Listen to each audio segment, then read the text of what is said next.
Қайырлы күн баршаңызға. Сіздермен Ғалия Нұрали. Бүгін сіздермен өте дәмі тіл үйретін булочкалар жасайтын боламыз. Рецептерім ұнап жатса, каналыма тіркелуді ұмытпаңыздар. Алдымен ыдысымызға жылы сүтімізді, суымызды құйып, аштықымызды салып, жақсылап араластырып аламыз.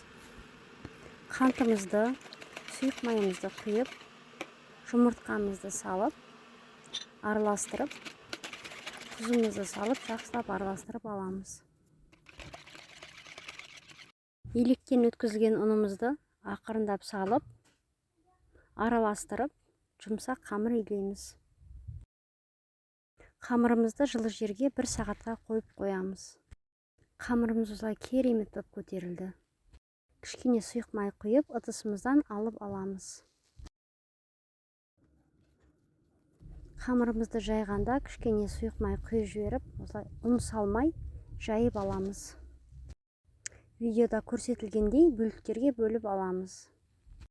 Булочкаларымызды видеода көрсетілгендей орап шығамыз.